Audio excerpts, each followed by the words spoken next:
அன்பு நிறைந்த நண்பர்கள் அனைவருக்கும் வணக்கம். நம்முடைய மீண்டெழு தமிழா யூடியூப் சேனலில் தொடர்ந்து பல வரலாற்று பதிவுகளை காணொளிகளாக தந்து கொண்டிருக்கிறோம்.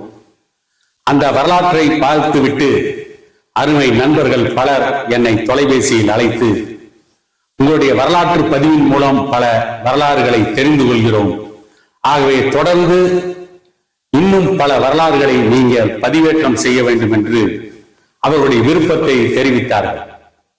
அவருடைய விருப்பத்திற்கு ஏற்ப தொடர்ந்து நாம் இன்னும் பல வரலாற்று பதிவுகளை நம்முடைய இந்த சேனலிலே பதிவு செய்ய இருக்கிறோம்.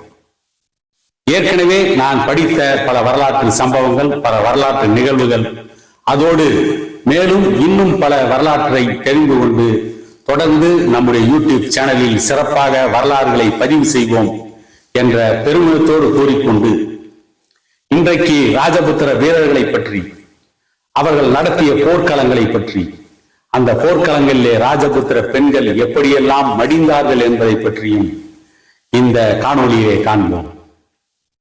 வட இந்தியாவிலே சத்திரிய குலத்தின் வழி தோன்றல்கள் என்று போற்றப்படுகின்ற ராஜபுத்திரர்கள் வீரத்திற்கும் மானத்தை காப்பதற்கும் பேர் போனவர்கள்.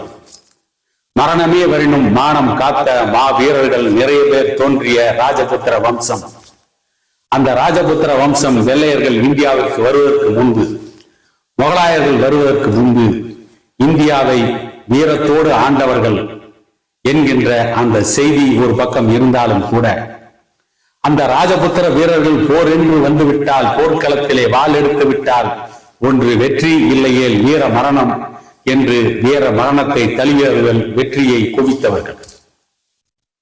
அந்த ராஜபுத்திர வீரர்கள் பிறப்பிலிருந்தே அவர்களுடைய பெற்றோர்களால் வீரமிக்க கதைகளை சொல்லி வீரத்தை அவர்களுக்கு தாய்ப்பாலாக புகட்டி அவர்களை வீரத்தோடு வீரமிக்க போர் வீரர்களாக உருவாக்கினார்கள்.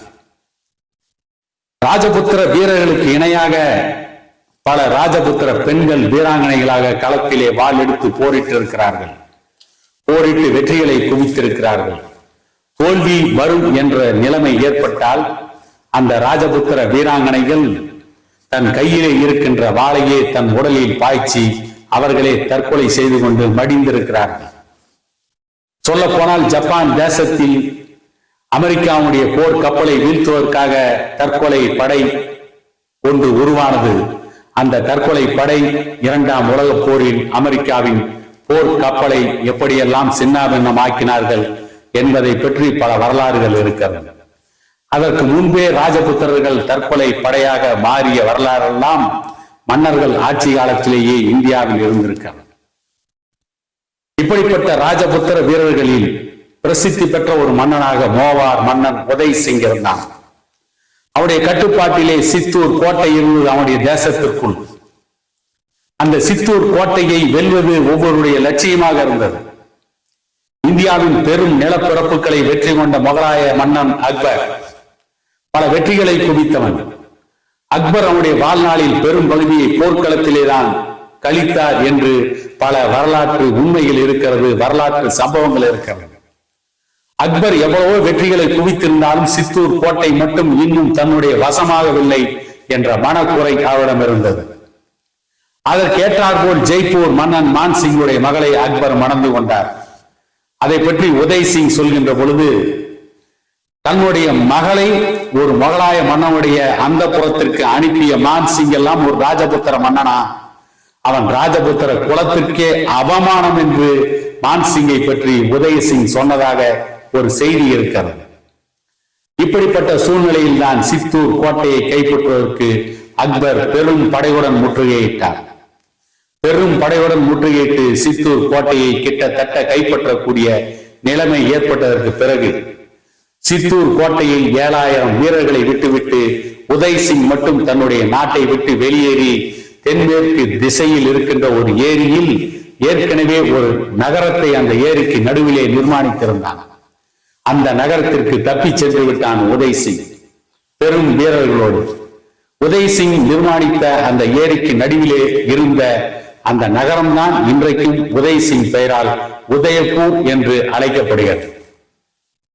7000 வீரர்களை கோட்டையிலே விட்டுவிட்டு சென்ற உதய் சிங் அதற்கு பிறகு அந்த கோட்டைக்குள் நுழைந்த அக்பர் படை பெரும் படையை திரட்டி கொண்டு போய் அந்த கோட்டையை வெற்றி கண்ட அக்பர் அந்த கோட்டைக்குள் யாரும் இல்லாததால் சற்று நின்று நிதானித்து பார்த்தார்கள்.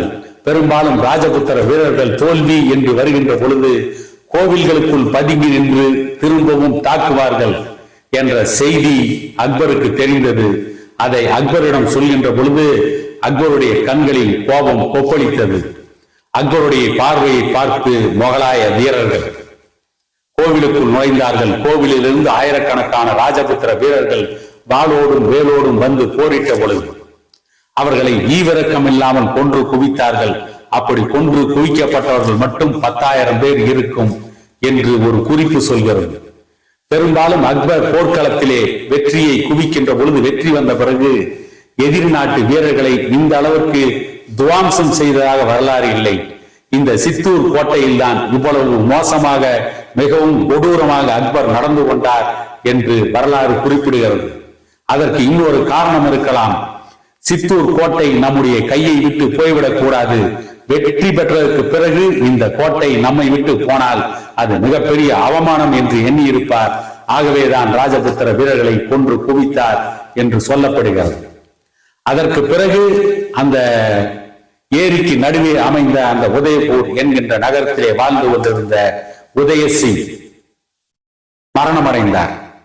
உதயசிங்குடைய அந்த சித்தூர் கோட்டையை கைப்பற்றுவதற்கு அக்பர் சென்ற பொழுது அக்பருக்கு எதிராக வலுவான ஒரு போர் படையை கட்டமைத்த தளபதிகள் ஜெய்ஸ்வால், பத்தா சிங் என்கின்ற 2 தளபதிகள். அவர்கள் இருவரும் அக்பருக்கு கடுமையான நெருக்கடியை கொடுத்து அக்பருடைய படைகளை பல இடங்களில் சின்னாபின்னமாக்கி போரிட்ட மாபெரும் வீரர்கள், மாவீரர்கள் பத்தா சிங்கும் ஜெய்ஸ்வாலும். அவர்கள் இருவரையும் கொன்றதற்கு பிறகுதான் அக்பருடைய படை சித்தூர் கோட்டைக்குள் நுழைந்தது. சித்தூர் கோட்டையை கைப்பற்றியது. அதற்கு பிறகு வாழ்ந்து கொண்டிருந்த உதயசிங் மரணமடைந்து விட்டார். உதயசிங்கை பற்றி சொல்கின்ற பொழுது போர்க்களம் நடந்து கொண்டிருக்கின்ற பொழுது போர்க்களத்திலே 7,000 வீரர்களை விட்டுவிட்டு உதயசிங் தப்பியது ராஜபுத்திர வம்சத்திற்கே அவமானம் என்று சொன்னார்கள்.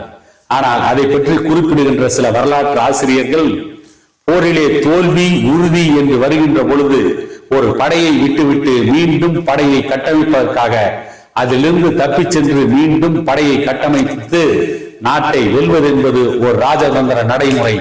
ஆகவே அதனால் உதயசிங்கை மோசமான மன்னன் என்று சொல்ல முடியாது என்று சொன்னாலும் கூட உதயசிங்கை ராஜபுத்திர வம்சத்தின் அவமானம் என்று அன்றைக்கு சொன்னார்கள்.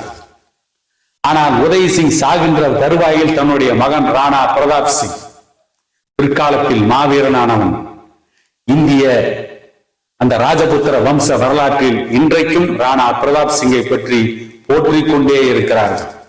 அப்படிப்பட்ட ஒரு வீரன் அவனுடைய மகன் ராணா பிரதாப் சிங். உதயசிங் சாகும் தருவாயில் என்னால் ஏற்பட்ட அவமானத்தை நீதான் துடைக்க வேண்டும், எந்த காலத்திலும் முகலாயர்களிடம் மண்டி விட்டுவிடக் கூடாது, சித்தூர் கோட்டையை மீண்டும் நீ கைப்பற்ற வேண்டும் என்று சொல்லிவிட்டு தான் மரணமடைந்தார். அதற்கேற்றார் போல் ராணா பிரதாப் சிங் பெரு வீரனாக வலம் வந்தான். ராணா பிரதாப் சிங் அவன் தன்னுடைய படைகளை வைத்துக் கொண்டு அவ்வப்பொழுது அக்பருடைய படைகளின் மீது கோரிலா தாக்குதல் நடத்தி அக்பர் படைகளுக்கு பெரும் சேதாரத்தை உருவாக்கி கொண்டே இருந்தான். ஒரு கட்டத்தில் ராணா பிரதாப் சிங்கை களத்திலே சந்தித்து விட வேண்டும் என்று அக்பருடைய பெரும் படை ராஜபுத்திர மன்னன் மான்சிங் தலைமையிலே போர்க்களத்திலே போரிடுகிறார்கள். அந்த போர்க்களத்திலே ராணா பிரதாப் சிங் தன்னுடைய பிரசித்தி பெற்ற சேத்தக் என்கின்ற அற்புதமான குதிரையிலே நின்று வாள் வீசிக் கொண்டிருக்கிறான். ராணா பிரதாப் சிங்குடைய படையை மான்சிங் தலைமையிலான படை துவாம்சம் செய்துவிட்டது. மான்சிங் குதிரை படைக்கு தலைமை தாங்கி குதிரை படையை வழிநடத்தியவன் அக்பருடைய படையை. ராணா பிரதாப் சிங்குடைய படைகள் தோல்வியை சந்தித்துக் கொண்டிருக்கின்ற பொழுது நிச்சயம் தோல்வி நமக்கு உறுதி என்று தெரிந்தாலும் கூட ராணா பிரதாப் சிங் தனி ஒரு மன்னனாக நின்று அந்த போர்க்களத்திலே வாள் வீசிக் கொண்டிருந்த பொழுது ராணா பிரதாப் சிங்கை நோக்கி 1000 வேல்களும் வாள்களும் பாய்ந்து வந்தது. அதில் ஒரு சில வேல்கள் அவரை துளைத்த பொழுது அவர் அந்த குதிரையின் மீது, அந்த பிரசித்தி பெற்ற சேட்டக் என்கின்ற அந்த அற்புதமான குதிரையின் மீது சாய்ந்து விழுகிறார். இதே நேரத்தில் எங்கிருந்தோ பறந்து வந்த ஒரு வாள் ராணா பிரதாப் சிங்குடைய சேட்டக் என்கின்ற அந்த பிரசித்தி பெற்ற குதிரையின் ஒரு காலை வெட்டுகிறது. வெட்டுப்பட்ட கால் தன் உடலெங்கும் காயம். தன்னுடைய எஜமான் மன்னன் தன் மீது சரிந்து விட்டான், மூர்ச்சையாகி விட்டான் என்பதை உணர்ந்து கொண்ட அந்த குதிரை போர்க்களத்தை விட்டு வெளியே ஓடுகிறது. அப்பொழுது ராணா பிரதாப் சிங்குடைய குதிரையை துரைத்துக் கொண்டு ராணா பிரதாப் சிங்கை கொள்வதற்கு முகலாய வீரர்கள் துரத்தி கொண்டு வருகிறார்கள். ராணா பிரதாப் சிங்குடைய ஒரு சகோதரன் மான் சிங்கோடு இருக்கிறான். அதிலே அந்த சகோதரனுக்கு மான் சிங் கட்டளையிடுகிறான், கஞ்சாடை காட்டுகிறான், போய் உன்னுடைய அண்ணனை காப்பாற்று. மான் சிங்கிற்கு தான் ஆடாவிட்டாலும் தன் சபை ஆடுகிறது. ஆகவேதான் ராணா பிரதாப் சிங்குடைய தம்பிக்கு கஞ்சாடை காட்டியவுடன் ராணா பிரதாப் சிங்குடைய ஒரு சகோதரன் ராணா பிரதாப் சிங்கை துரத்தி கொண்டு சென்ற முகலாய வீரர்களை வெட்டி சாய்க்கிறார். அதற்கு பிறகு ராணா பிரதாப் சிங் போய் ஒரு ஆற்றன் கரையிலே அந்த குதிரையோடு கீழே விடுகிறான்.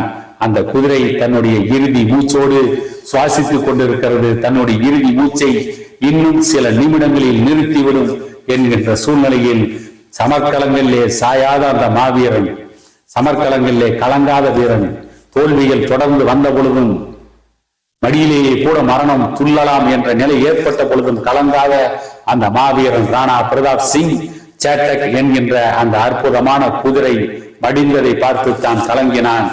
ஓ இறைவனே, என்னை காலமெல்லாம் சுமந்த இந்த ஜீவனை காப்பாற்று என்று கதறினான். ஆனால் சிறிது நேரத்தில் அந்த சேட்டக் என்கின்ற அற்புதமான குதிரை மரணமடைந்து விட்டது. அந்த குதிரை மரணமடைந்திருந்தாலும் கூட அந்த குதிரையின் பெயரில் சேட்டக் எக்ஸ்பிரஸ் இன்றைக்கும் ஓடிக்கொண்டிருக்கிறது. ராணா பிரதாப் சிங் தப்பித்ததற்கு இன்னொரு காரணம், ராணா பிரதாப் சிங்கோடு இருந்த ஒரு குறுநில மன்னர் ராணா பிரதாப் சிங்கை போல வேடமிட்டு ராணா பிரதாப் சிங் அந்த போர்க்களத்தை விட்டு அந்த குதிரை வேகமாக சென்றதற்கு பிறகு ராணா பிரதாப் சிங்குடைய ஒரு குறுநில மன்னன் ராணா பிரதாப் சிங்கை போல வேடமிட்டு போர்க்களத்திலே போரிட்டான். கடைசியில் அந்த மன்னனை கொண்டதற்கு பிறகுதான் முகலாய வீரர்களுக்கு தெரிந்தது இவன் ராணா பிரதாப் சிங் இல்லை என்று. இப்படி அனைத்தையும் நாடிலிருந்து நகரமிழந்து காட்டிலே வாழ்ந்து கொண்டிருக்கிறான் ராணா பிரதாப் சிங். காட்டிலே இருந்த பழங்களை எல்லாம் சாப்பிட்டு உயிர் வாழ்ந்து கொண்டிருக்கிறான். அவனோடு பல வீரர்கள் இருக்கிறார்கள். இருந்தாலும் கூட அப்பொழுதும் இறுதி வரை சாகின்ற வரை அக்பருடைய படைகளுக்கு பெரும் சேதங்களை கொடுத்து கொண்டே இருந்தான் ராணா பிரதாப் சிங் மாவீரன். ஒரு கட்டத்தில் காட்டுக்குள்ளிலே ரெட்டு செய்து கொண்டு போய் வைக்கிறான் அவனுடைய மகனுக்கு. அந்த ரொட்டியை ஒரு ஓனாய் தூக்கி கொண்டு ஓடுகிறது. அப்பொழுது சொன்னான் ராணா பிரதாப் சிங், ஆட்கள், அம்புரா தூண்கள், ஆலவட்டங்கள், அரண்மனைகள், அந்த புறங்கள், ஐம்பொன் மாடங்கள், அம்புகள், கொம்புகள், ஆணைகள், சேனைகள், படை பரிவாரங்கள், கோட்டை கொத்தளங்கள் அனைத்தையும் இழந்து விட்ட பிறகு காட்டுக்குள்ளிலே செய்த ரொட்டி கிடைக்கவில்லை என்றாலும் கூட என் மண்ணின் விடுதலைக்காக போராடுவேன், என் உயிர் உள்ளவரை போராடுவேன், என்னுடைய மண்ணில் ஓடுகின்ற இந்த நதி இருக்கின்ற வரை, இந்த நதியின் நீரை பருகுகின்ற சக்தி இருக்கின்ற வரையில் போராடுவேன். இந்த நதியும் வற்றுவிடுமானால் என்னுடைய மண்ணில் வீசுகின்ற காற்றை சுவாசிக்கின்ற சக்தி இருக்கின்ற வரை போராடுவேன். உயர்த்திய போர்வாளை கீழே போட மாட்டேன் என்று முழக்கமிட்டவன் ராணா பிரதாப் சிங். அதற்கேற்றாற்போல் இறுதி வரை அக்பருடைய படைகளுக்கு பெரும் தொல்லைகளை கொடுத்து கொண்டே இருந்தான். ராணா பிரதாப் சிங்கை போலவே அவனுடைய மகனும் இறுதி வரை முகலாயர்களுக்கு எதிராக போரிட்டு மடிந்தான்.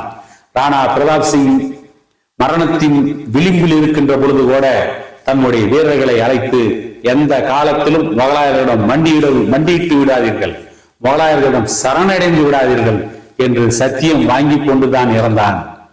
பிற்காலத்தில் அதை பற்றி அக்பரே சிலாகித்து பேசியிருக்கிறார். ஒரு வீரனை இன்னொரு வீரன் எப்படி போற்றுவான் என்பதற்கு அக்பர் அடையாளமாக இருந்தார். ராணா பிரதாப் சிங்குடைய வீரத்தை அக்பர் காலமெல்லாம் போற்றிக் கொண்டே இருந்தார் என்று சொல்லப்படுகிறது. அதே நேரத்தில் உதய் சிங்கின் தளபதியாக இருந்த ஜெய்ஸ்வால் மற்றும் பத்தா சிங் இருவருக்கும் குதிரையிலே அமர்ந்திருப்பதை போல, வீர வாளுடன் அமர்ந்திருப்பதை போல 2 சிலைகளை அக்பர் வைத்தார். ஆகவேதான் அக்பர் இன்றைக்கும் வரலாற்றிலே மன்னனாக போற்றப்படுகிறார் என கூறிக்கொண்டு இன்னொரு வரலாற்று பதிவோடு உங்களை சந்திக்கும் வரை உங்களிடமிருந்து விடை பெறுகிறேன்.